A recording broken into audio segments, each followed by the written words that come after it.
They say weddings bring families together. But standing in the grand ballroom at my brother's reception, I felt more like a prop than a person. Crystal chandeliers glittered overhead, violins swelled in the background, and laughter bounced off the marble floors. To everyone else, it was a perfect night.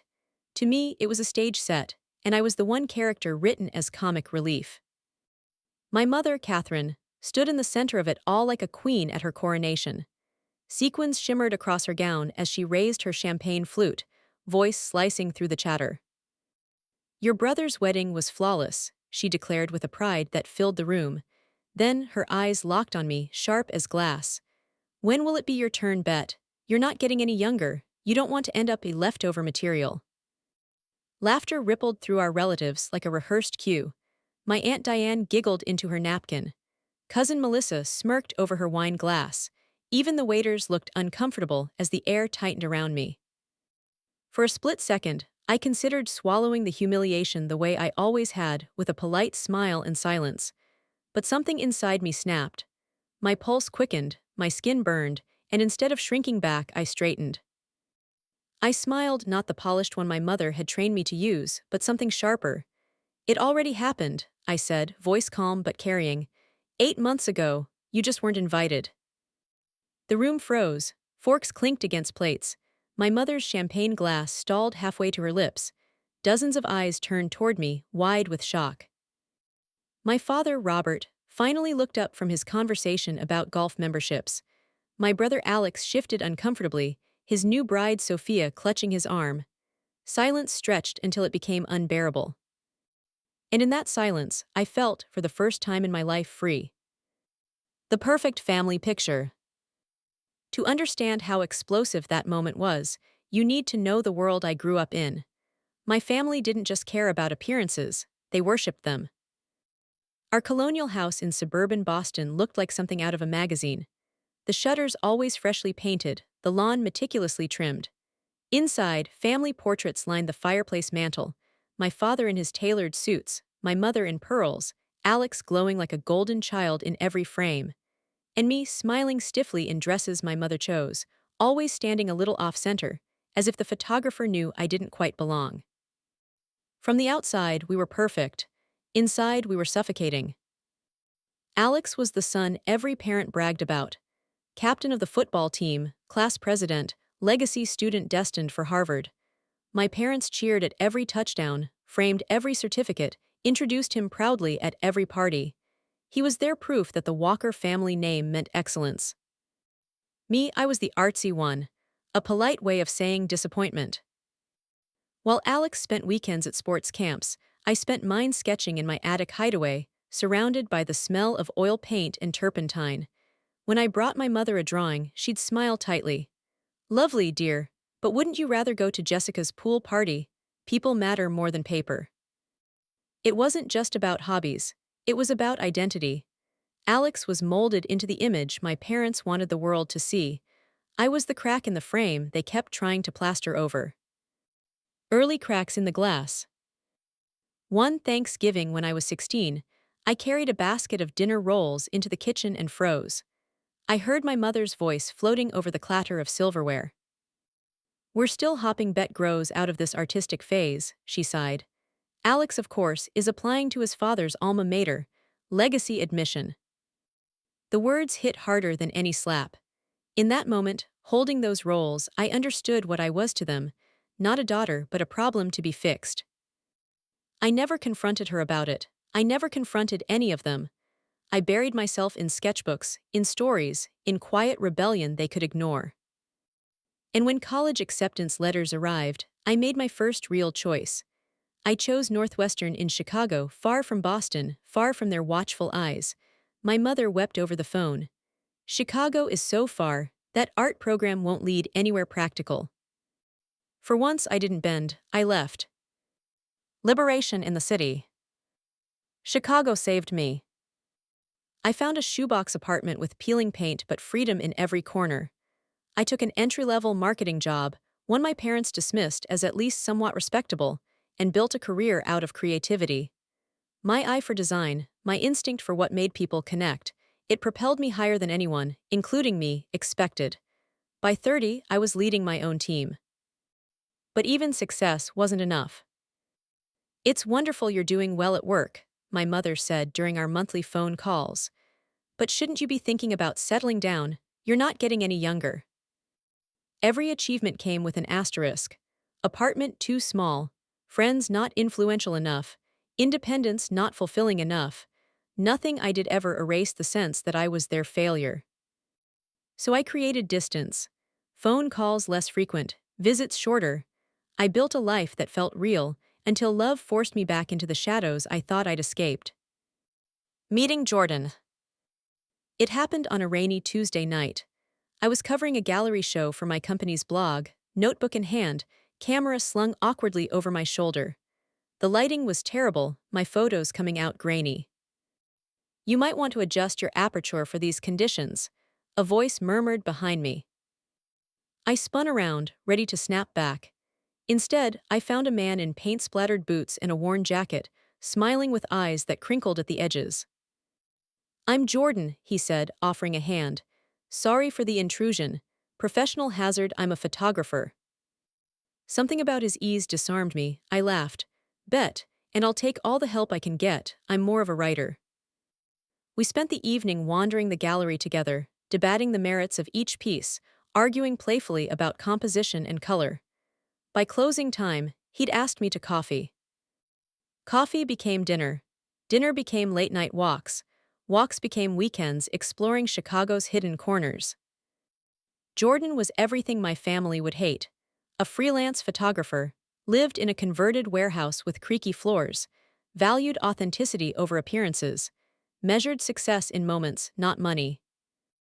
Naturally, I fell in love. A different kind of family. 6 months in, Jordan introduced me to his parents, Martha and David.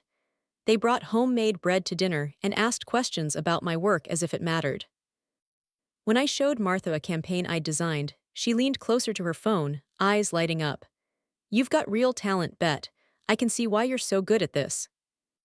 No hidden criticism, no subtle comparison, just acceptance. I didn't know how starved I'd been for it until that night. A secret dream. By the time Jordan proposed, I knew exactly what I wanted and what I didn't. We were sitting on a blanket at Indiana Dunes, the sun sinking into Lake Michigan, when he pulled out a simple ring that had belonged to his grandmother. "I don't care about a big wedding," he said softly. "I just want to be your husband. However it happens, it's fine with me." I thought about what a wedding with my family would mean. My mother's iron grip on the guest list, comparisons to every cousin's wedding, strangers I barely knew sitting in the front row, while the people who loved me got pushed aside. My stomach knotted. What if we just don't tell them?" I whispered. Jordan studied my face. "Is that what you want?" For the first time, I said it out loud. "Yes, that's exactly what I want." The secret wedding. So we planned quietly. No ballrooms, no guest lists dictated by status. Just 12 people, Jordan's family, our closest friends, a clearing by the lake where we'd shared so many conversations. I wore a simple cream dress from a vintage shop. Jordan wore a suit he already owned. Our friend Marcus officiated. "We are gathered here today not because tradition demands it," he began, "but because love invited us." As I walked toward Jordan, escorted by no one, I felt lighter than I ever had. No expectations, no performance, just us. We exchanged handwritten vows, promised to choose each other every day, slipped on simple rings. And in that moment, I was leftover material. I was exactly where I belonged. When I dropped that bombshell at my brother's wedding, it already happened. You just weren't invited. The silence in the ballroom wasn't just shock, it was history catching up to me. Because the truth is, that moment wasn't born out of a single insult. It was decades in the making. Decades of being the child who never fit the frame, the one my family desperately tried to crop out. If you really want to understand why I kept my marriage secret, you have to go back. To the glossy halls of my childhood home. To the whispers I wasn't meant to hear. To the favoritism so obvious it was almost theatrical. Golden boy, invisible girl. From the day he was born, my brother Alex was the chosen one. 3 years older than me, he glowed under the spotlight my parents never stopped shining on him. By the time he was 10, he was already captain of his Pee Wee football team. By 12, he was on the honor roll. By 15, he had recruiters sniffing around, predicting a scholarship to Harvard. And every step of the way, my parents were there, cheering in the bleachers, hosting victory parties, hanging his jerseys in shadow boxes. "Alex, you're going to make this family proud," my father boomed at one of his games, slapping him on the back like a teammate. Walker men don't settle for second place. Meanwhile, I was the kid who spent hours in the attic sketching faces from imagination, painting sunsets from memory. "Wouldn't you rather go outside, Bet?" my mother would ask, her heels clicking across the floor as she poked her head into my sanctuary. "Jessica's having a pool party. You don't want people thinking you're odd." Odd, that word clung to me like a curse. At family gatherings, my talents were treated like a hobby. Alex's every accomplishment was a triumph.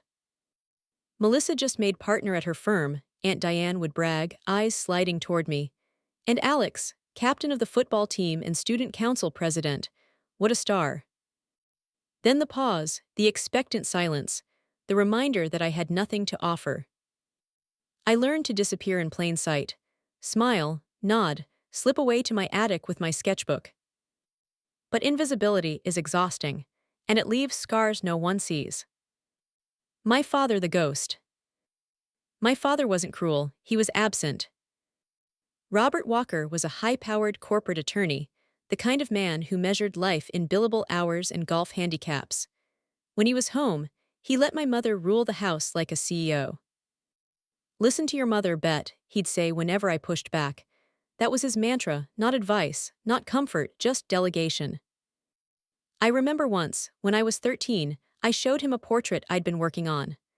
A charcoal drawing of him, captured in rare detail during one of his late-night study sessions. He glanced at it, blinked, and said, "Impressive shading." Then he set it down and turned back to his laptop. That was the closest he ever came to acknowledging my art. He wasn't malicious, just disengaged. But sometimes, disengagement wounds more deeply than cruelty, because it tells you you're not worth fighting for. My mother, the architect. My mother, Catherine, was different. She wasn't absent, she was everywhere.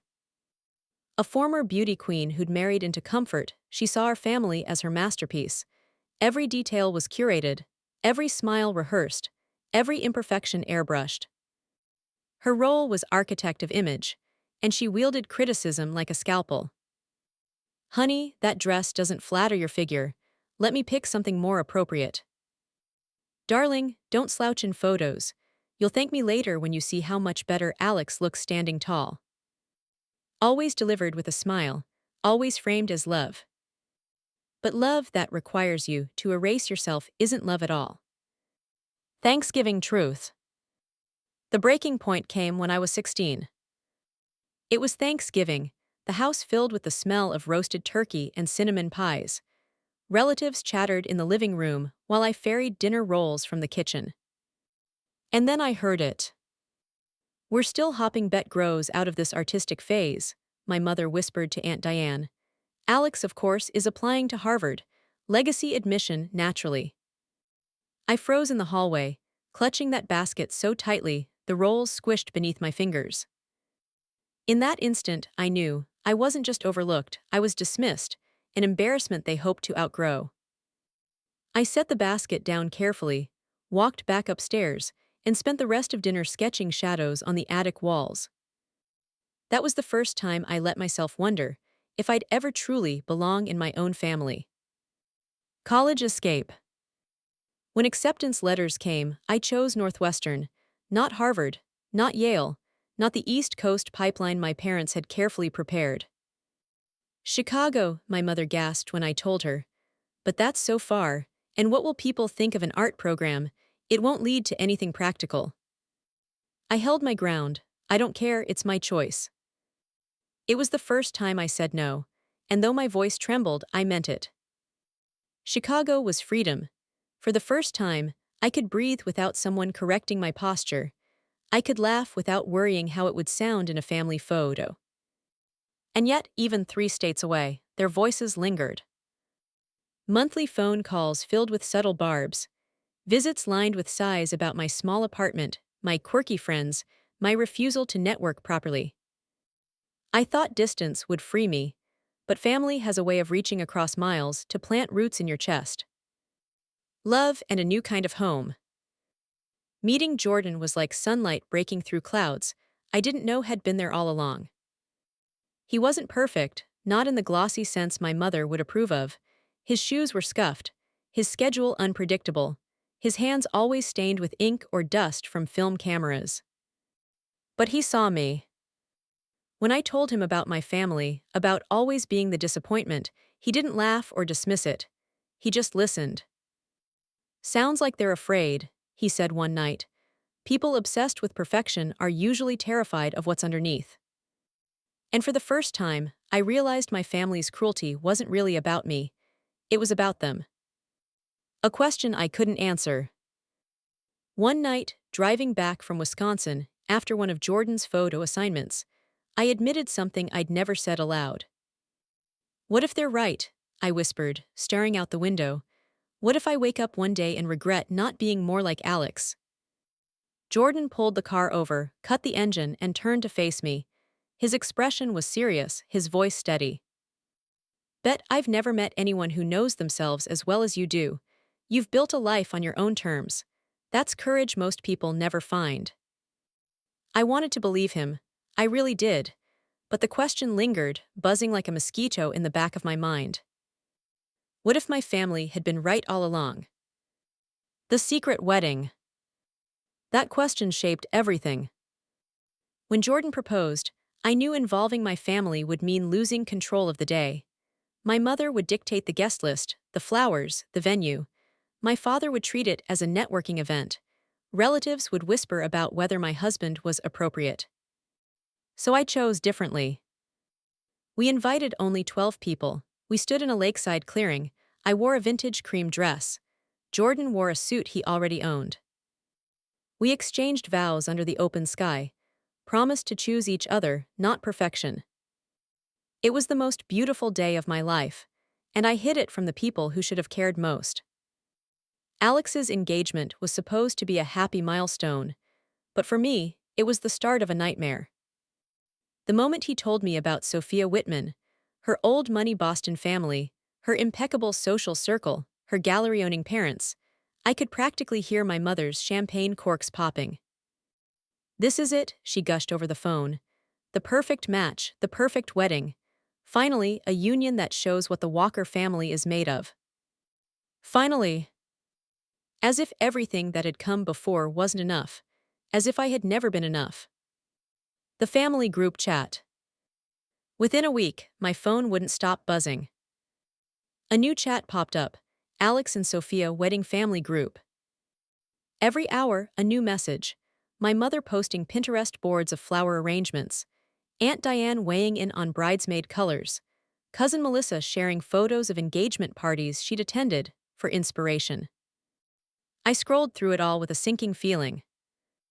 Then came my mother's direct message. "Of course you'll be a bridesmaid, Bet. And don't forget to bring someone appropriate. All the family will be there." Appropriate, always that word, always hanging in the air like a noose. I glanced down at my wedding ring, hidden in the pocket of my jeans. How long could I keep this up? Introducing the boyfriend. The engagement party was at a private Boston club with ceilings so high they felt designed to remind you of your place. Jordan and I flew in together but stayed at a hotel. A small act of defiance. I wasn't about to subject him to my parents' staged hospitality. Before we walked in, I stopped him. "Remember, tonight you're just my boyfriend, they don't know." Jordan frowned, squeezing my hand. "Bet, are you sure? Do you want to keep playing this game?" "I don't have a choice," I whispered. "Not yet, please." Inside, the party gleamed like a magazine spread. Champagne towers, string quartets, women in gowns that whispered when they walked. "Bet, darling," my mother sang as she swept over, her eyes scanning Jordan from head to toe. "You look healthy, and this must be Jordan." The pause before his name told me everything. She extended a hand for him to shake, already turning toward another guest. My father muttered a distracted hello before launching into a golf story. Jordan and I exchanged a look. He didn't have to say it, we both knew exactly where we stood. Conversations with ghosts. Alex and Sophia were different. Alex greeted Jordan warmly, asking questions about his photography work. Sophia smiled politely, her eyes careful. But the rest of the evening was a battlefield of subtle slights. At dinner, my mother seated us at the far end of the table, away from family, sandwiched between business associates. When someone asked Jordan about his work, she cut him off mid-sentence. "Jordan's a photographer," she announced with the same tone she might use for someone admitting they sold used cars.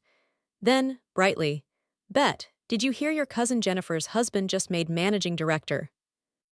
Later, in the ladies' room, she cornered me. "Jordan seems nice, but honestly, Bet, is this really going anywhere?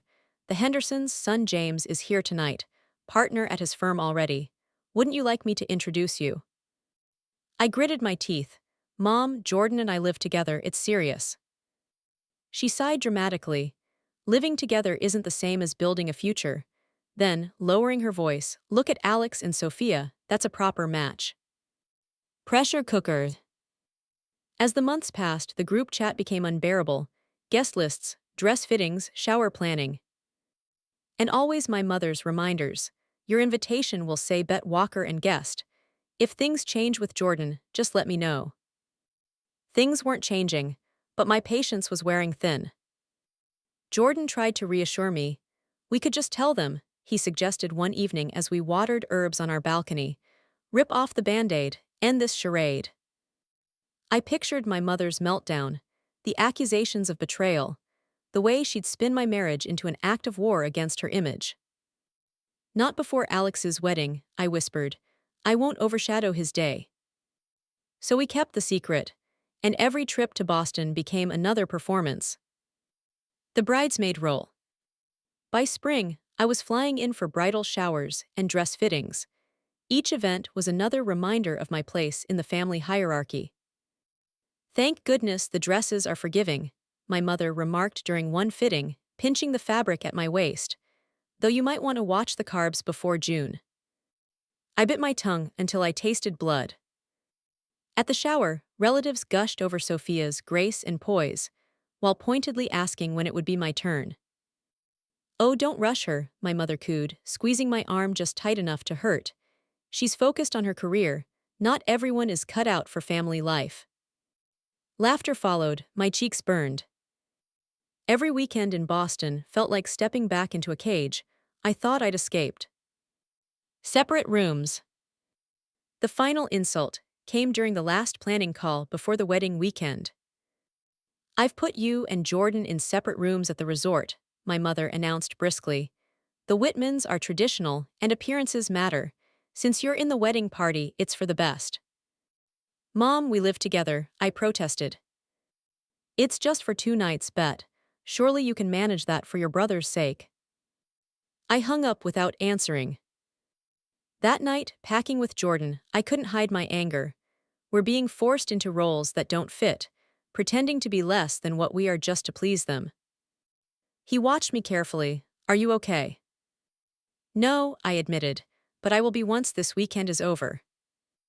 I had no idea how true those words would be. The resort. The Berkshire Resort looked like a castle carved into the mountains, its manicured lawns lined with Bentleys and Aston Martins. Guests greeted each other like old friends, trading stories about country clubs and legacy schools. At check-in, the clerk handed us separate keys with a discreet smile. "Miss Walker, you're in the East Wing with the bridal party. Mr. Palmer, West Wing." We kissed briefly in the lobby, then walked off in opposite directions like strangers. My room was enormous, filled with orchids, and a handwritten note from Sophia thanking me for being part of her special day. I stared at it for a long time, wondering if she had any idea what kind of war zone I was walking into. Then my phone buzzed.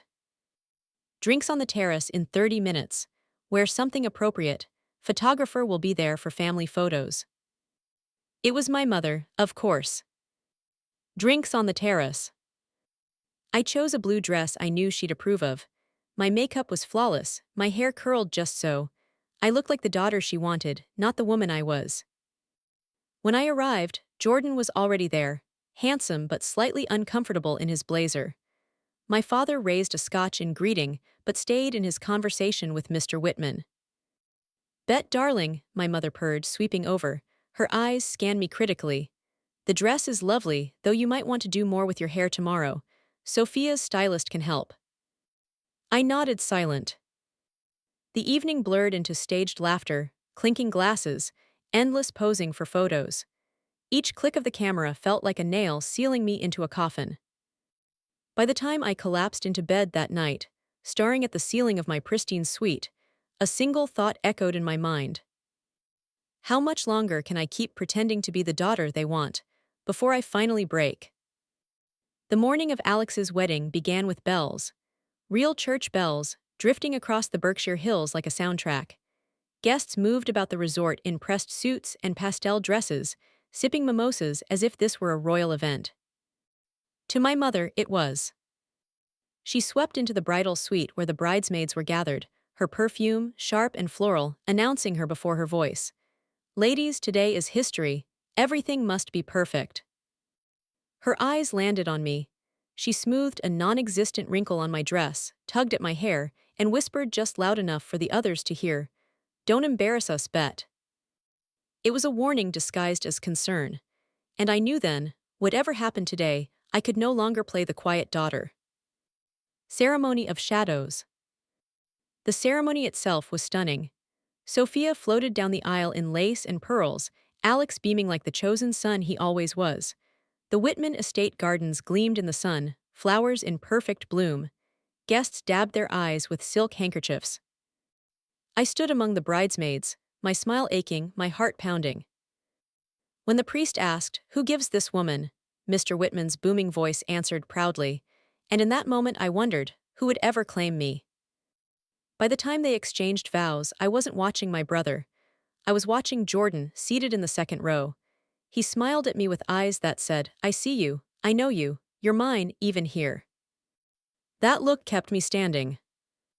Reception sparks. The ballroom afterward was a blur of glitter and sound. Chandeliers dripped crystals. A jazz band played in the corner. Waiters floated by with champagne and trays of oysters. To everyone else, it was perfection. To me, it was suffocation. My mother glided from table to table like a politician, her hand on Alex's shoulder, her smile wide and proud. When she passed me, she paused just long enough to murmur, "Smile bigger, Bet. The cameras are everywhere." I obeyed, but inside something was snapping. The toasts. The toasts began. Alex thanked everyone for their love. Sophia's father praised her grace. My father raised a glass, telling stories of Alex's childhood triumphs. Then it was my mother's turn. She clinked her glass, the room falling silent. Today, we celebrate not just a union, she began, but the promise of legacy. Alex and Sophia embody everything the Walker and Whitman names stand for: tradition, excellence, and future. Her eyes slid toward me like a blade. Of course, we look forward to the day our daughter Bet also finds her path. She's not getting any younger, you know. We don't want her to be leftover material. Laughter rippled, soft, cruel. My stomach clenched. I felt Jordan's gaze burning into me from across the room, and before I could stop myself, the words flew out. It already happened. 8 months ago, you just weren't invited. Silence, then shatter. The room froze, forks halted midair, glasses paused at lips. My mother's face drained of color. My father blinked as though he hadn't heard correctly. Alex's new bride shifted uncomfortably. What did you say? My mother whispered. I stood, my voice steady now. I said I'm already married. Jordan is my husband. We had our wedding by the lake last fall. Small, simple, ours, and I didn't invite you. Gasps rippled through the ballroom like an earthquake. My mother's champagne flute slipped from her hand, shattering against the marble. The explosion. She lunged forward, her voice rising above the stunned crowd. How dare you humiliate this family in public, at your brother's wedding? I squared my shoulders. How dare you humiliate me my entire life? Every insult, every dismissal, every time you reminded me I wasn't good enough. Today you made me leftover material. Well, I'm not. I have a husband. I have a life. And you weren't invited because you've never accepted me for who I am. The room erupted in whispers. Cameras flashed. Guests stared, riveted. Bet, my father hissed, trying to keep his composure. This isn't the time or place. No, Dad, I said. This is exactly the time, because if I don't speak now, I never will. The blow. My mother's hand trembled as she reached for me. You selfish, ungrateful girl, after everything we've given you. Given me, my laugh was sharp. You gave Alex pride, support, love. You gave me criticism, shame, and silence. What exactly do I owe you? Her face twisted. She raised her hand. For one terrifying second, I thought she'd slap me. Jordan was already moving toward me when it happened. My mother didn't hit me, she shoved me hard. I stumbled back into the serving table. Plates crashed to the ground, glass splintering. The edge of the table caught my ribs with a sickening crack. The crowd gasped, someone screamed. Pain shot through me like fire. I collapsed to the floor, breath knocked from my lungs. Chaos. Bet, Jordan's voice cut through the chaos. He dropped to his knees, cradling me. She's fine, my mother shrieked, her voice panicked. She's being dramatic. But I couldn't breathe. My chest burned, each inhale shallow and sharp, my vision blurred. Call an ambulance, Jordan roared. Hands flurried around me. Guests whispered, phones dialed. My father barked orders, trying to contain the scene. But nothing could contain it now.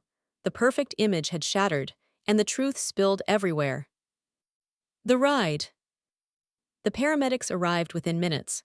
They strapped me onto a stretcher, the world spinning above me. Chandeliers, shocked faces, Jordan's eyes wet with fear. As they wheeled me out, I heard my mother shouting, "Don't let her exaggerate this. She'll twist it to make me look like a monster."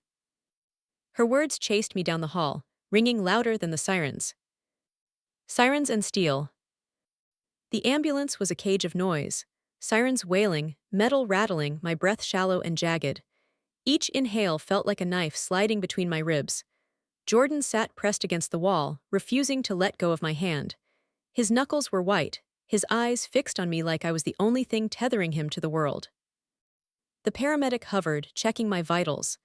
Possible rib fracture. We'll need x-rays immediately. Hang in there, Bet, you're doing great. Doing great? I wanted to laugh, but the movement stabbed my chest. Doing great was smiling at family dinners, while my mother compared me to Alex. Doing great was swallowing the word leftover as if it didn't hollow me out. Doing great was carrying a secret marriage because the truth would never be good enough for them. And now, doing great meant surviving this ride without passing out. The ER glow. The hospital lights were brutal, bright, sterile, exposing everything. They wheeled me through double doors, nurses barking quick instructions. Room 12, trauma intake. Pulse ox at 92, dropping when she moves. Get radiology prepped. Jordan kept pace, his voice breaking as he asked, "Can I stay with her?" "You can wait outside for the scans," a nurse answered, firm but not unkind. He kissed my forehead quickly, whispering, "I'm right here, don't let go." Then they pushed me through another set of doors, and he vanished. The X-ray truth. The radiology tech positioned me on the cold table. "We'll need you to stay very still, sweetheart." I wanted to snap that I wasn't her sweetheart, but the pain stole my words. She slid the plate beneath me, adjusted the machine, and the click of the shutter echoed in the silence. Each movement was agony. My ribs screamed as she turned me slightly for another angle. The smell of antiseptic clung to my nose. My palms sweated against the steel table. After what felt like hours, she helped me back to the gurney. "Doctor will review these right away. Try not to move." As if I had a choice. Diagnosis. Back in the curtained-off bay, I waited, every tick of the clock louder than the last. Finally, a doctor in blue scrubs entered, clipboard in hand. "Bet Walker," he asked. "Yes," I croaked. He glanced at the chart. "Well, you weren't exaggerating. You've got two fractured ribs left side. One's displaced, dangerously close to puncturing your lung. No pneumothorax yet, but we'll keep you overnight for observation. I blinked, fractures, evidence, proof. Is that bad? I asked, though I already knew.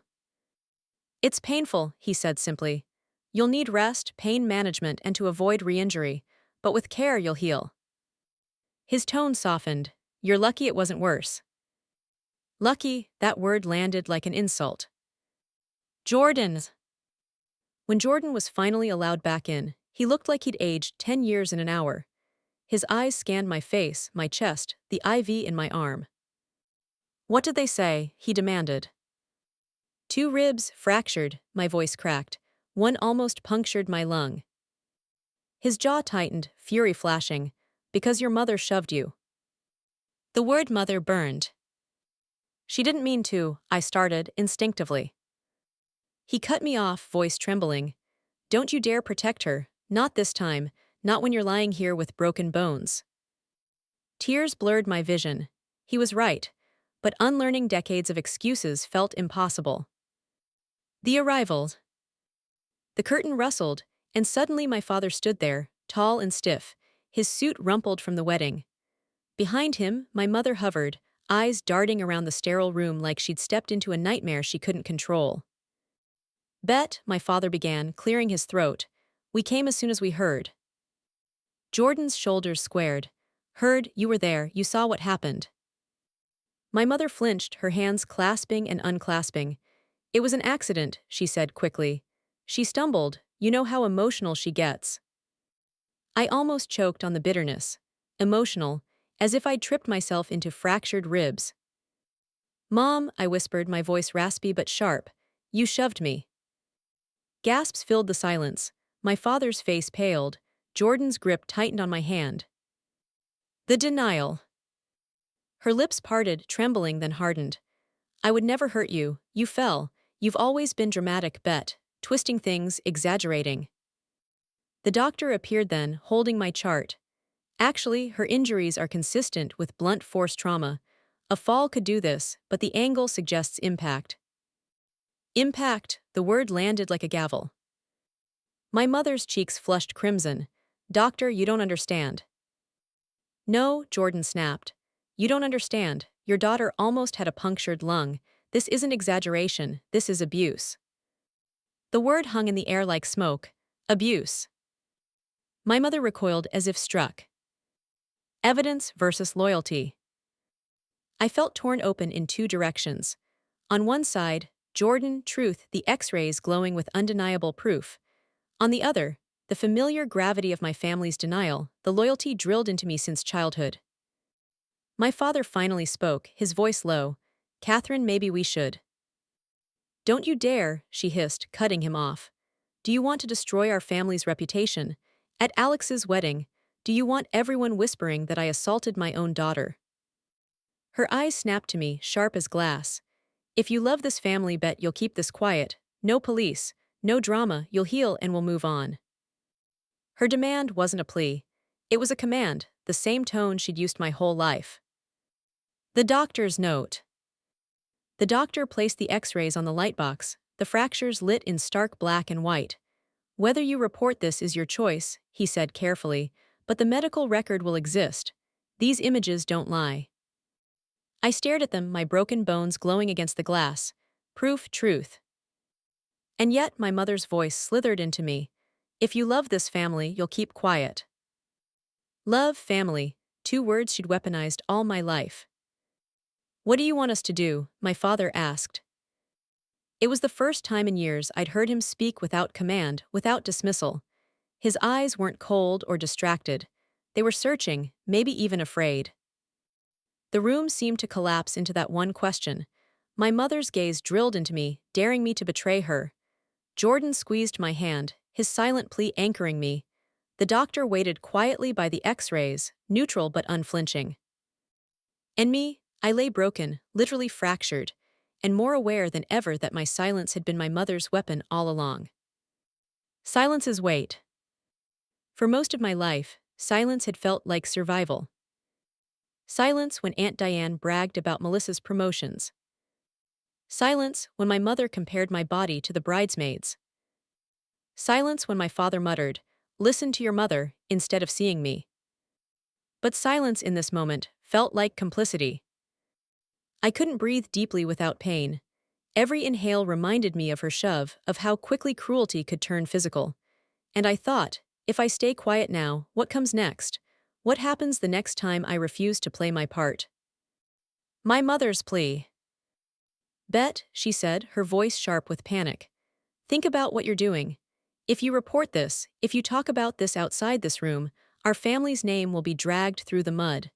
Your brother's wedding will be remembered as the day the Walker family collapsed. Her words were soaked in desperation, but even now it wasn't about me. It was about reputation, legacy, appearances. Please, she added, softer now. Her lip trembled, but I knew her too well to mistake it for remorse. Don't destroy us. Jordan's fury. Jordan leaned forward, his voice low but shaking with anger. You already destroyed her, for years, piece by piece. And now this, broken ribs, and you still can't admit what you did. My mother snapped her gaze toward him. Stay out of this, you're not family. Yes, I am, he said, his jaw set. He lifted our joined hands, my wedding ring glinting under the fluorescent lights. I am her family, whether you like it or not.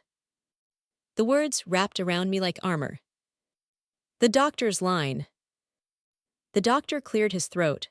Ms. Walker, I don't mean to intrude on family matters, but let me be clear. These injuries are not minor. I've seen car accident victims with less damage. This will go in the medical record. If law enforcement asks, I'll report what the evidence shows. His words carried the weight of truth no one could spin. Not even my mother. My father cracks. For the first time, my father looked directly at me. His face was pale, lined deeper than I remembered, like the weight of years had suddenly settled. I should have, he stopped, swallowed. I should have stepped in long before now. I let her control everything, and you paid the price. His voice broke. My father, the man who never bent, looked as though he might cry. I didn't know whether to hate him or forgive him, but I knew this. I couldn't let his guilt erase the truth either. The confession. I turned to my mother, the woman who had orchestrated every corner of my life. My chest ached with each breath, but the words came clear. You've shoved me with your words for years, into dresses I hated, into roles I didn't want, into silence I couldn't escape. And last night, you finally shoved me hard enough to break something you can't control. Her mouth opened, closed, her hands trembled. For the first time, she had no script. The ally. The curtain rustled again. Alex stepped in, his tie loosened, his new wife trailing behind him. His eyes widened when he saw me lying there, the machines, the X-rays glowing with evidence. Bet, his voice cracked. Oh my God. Sophia's hand flew to her mouth. Jordan stood. She fractured 2 ribs, your mother shoved her. Alex turned sharply toward our mother. Is that true? She shook her head frantically. No, it was an accident. It wasn't, I said, my voice steady. She pushed me, in front of everyone. Alex's face hardened, his jaw clenching in a way I'd never seen. All these years, I told myself you were just hard on her, Mom, that it was tough love, but this, his voice shook. This is abuse. The word echoed again, heavier this time. The split.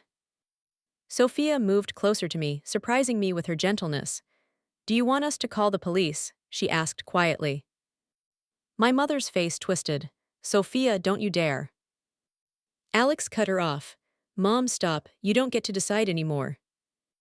He turned back to me, his eyes fierce but kind. Bet whatever you choose, I'll stand with you. If you press charges, if you just want distance, I'm on your side. His words cracked something inside me. For the first time, my brother wasn't my rival. He was my ally. The dilemma. I stared at the glowing X-rays. Proof. The fractures curved across the film like scars made visible. If I pressed charges, the truth would be undeniable. My mother's empire of appearances would crumble, but so would what was left of our family. If I stayed silent, I'd betray myself all over again. I'd teach them and myself that my pain didn't matter. Jordan's thumb brushed my hand. Alex's eyes begged me to trust him. My father looked like a man finally seeing the damage of his silence. And my mother, she looked cornered, terrified. Not of losing me, but of losing her control. The choice. I drew a shaky breath. Pain stabbed my ribs, but I forced the words out. I won't stay silent anymore. My mother's face crumpled. My father closed his eyes. Jordan's hand tightened on mine. Alex nodded once firm. But, I added, my voice faltering, I don't want to press charges. Not tonight, not while everything is raw. I want the truth on record. I want everyone to know what happened. And I want boundaries, real ones. The doctor nodded. That's your right, the record will stand. Jordan whispered, I'll stand with you. Alex said, so will I. My mother opened her mouth, but Alex cut her off again. No, you don't get the last word this time. Discharge. The next morning, I signed discharge papers with a hand that still trembled. The pain in my ribs was sharp with every movement, but it was nothing compared to the heaviness in my chest. Jordan wheeled me out in a borrowed chair, the hospital's automatic doors opening to the brightness of day. The world looked strangely new, like the sky had been scrubbed clean after a storm. Behind us, my parents walked several paces apart. My mother's lips were thin, her eyes hidden behind sunglasses. My father looked as though he wanted to say something but couldn't find the words. Alex and Sophia carried my overnight bag. They didn't speak either, but the silence between us felt different, protective, not condemning. When Jordan helped me into the car, he whispered, We're going home, to our life, our truth. And for the first time, I believed him. The scar. Healing was slow. Each laugh, sneeze, or deep breath reminded me of the fractures. The doctor had been right. Ribs don't heal quickly, and neither does the damage family inflicts. At night, I traced the faint bruising along my side, the discoloration fading but the ache still there. I thought of it as a scar in progress, not just on my body but on my story. Proof that words had weight, that cruelty could leave visible marks. Jordan called it my battle scar. Proof that you finally fought back, he said. I wasn't sure I deserved that kind of honor, but maybe I did. Therapy. Jordan pushed me gently toward therapy, not as a demand but as an offering. You've carried their voices too long, he told me. You deserve your own. So I went. At first the words felt clumsy, shameful even. I spoke about my mother's criticisms, my father's silence, the weight of always being second best. The therapist nodded, never shocked, never dismissive. You survived by minimizing your own pain, she said. That was smart, but survival isn't the same as living. Those words cracked something open. Week by week, I learned to separate truth from loyalty, to recognize that protecting myself wasn't betrayal, it was love, the kind I'd never been taught to give myself. Family fallout. The fallout from that night spread like wildfire. Whispers moved through the wedding guests, through extended family, through Boston society. My mother tried to spin the story. Bet fell, she exaggerated, Jordan stirred the drama. But the medical records existed. The truth glowed in x-rays no one could deny. Aunt Diane sent me a message. How could you humiliate your mother like that? But my cousin Jessica emailed quietly. You were brave. I'm proud of you. The family fractured along fault lines that had been there all along. And for once, I didn't try to hold the pieces together. My father's visit. 2 months later, my father visited us in Chicago. No entourage, no agenda, just him, standing awkwardly at our door with a bag of oranges like some kind of peace offering. I didn't know what to bring, he admitted. Your grandmother always said fruit was good for healing. We sat on the balcony, the city buzzing below. He watched Jordan tend the herbs we'd planted, then turned to me. I should have stopped her, he said finally. All those years I told myself silence was keeping the peace, but really it was cowardice, and it hurt you more than her words ever did. Tears blurred my eyes. I had waited decades to hear him admit it. I don't know if I can ever forgive you, I said softly, but I'm glad you finally said it. He nodded, accepting the weight of it. Alex's confession.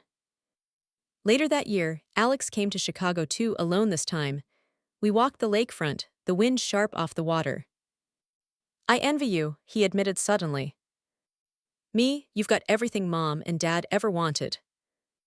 Exactly, he said bitterly. I built my life on their blueprint: corporate law, country clubs, the right wife. But the panic attacks bet I couldn't breathe half the time. You had the courage to break free, I never did. I stopped walking, staring at him. My golden brother, the one I'd resented for so long, looked small and human beside me. Then maybe, I said carefully, it's not too late for you either. He smiled faintly. Sophia thinks so too. And for the first time, I believed we might rebuild something, not as rivals but as siblings. My mother's. My mother didn't call for months. When she finally did, her voice was clipped, her words careful. I suppose you think you've made your point, she said. I wasn't making a point, I replied. I was telling the truth. You've embarrassed this family beyond repair. No, Mom, you embarrassed yourself. I just stopped covering for you. The silence that followed was heavy, but for once, it wasn't mine to carry. The lesson. 1 year later, the ache in my ribs had faded, but the memory hadn't. Sometimes, when I caught sight of the faint scar in the mirror, I felt a flicker of anger. But more often, I felt gratitude for Jordan, for Alex's unexpected loyalty, for my own voice finally breaking through. Because the truth was this: my secret wedding wasn't just about love. It was an act of defiance, a declaration that I would no longer shrink myself to fit their image. And the shove that broke my ribs, it also broke the silence I had carried my whole life. Jordan and I hosted a small anniversary gathering that fall, our chosen family, laughter echoing through our apartment. His parents brought homemade bread. Our friends filled the room with warmth. Alex and Sophia came too, and for the first time, I saw my brother relax outside the shadow of expectation. As I looked around the table, I realized something: this was family, not the kind you inherit but the kind you build. And I understood that freedom doesn't always come quietly. Sometimes it comes with fractures, with breaks that hurt like hell, but heal stronger than before. So yes, my mother shoved me at my brother's wedding. Yes, it broke my ribs, but it also broke the silence. And in the end, that break set me free. Because love that requires you to diminish yourself isn't really love at all. And sometimes, the bravest thing you can do is stop protecting the people who hurt you and start protecting yourself instead. Now I want to ask you, have you ever had to choose between loyalty to your family and loyalty to yourself? What happened when you finally chose you? Tell me in the comments, I want to hear your story. And if mine resonated, don't forget to like, share, and subscribe, because you deserve to live free, loved, and seen. Thank you for listening. And remember, sometimes the most beautiful beginnings come after the most painful breaks.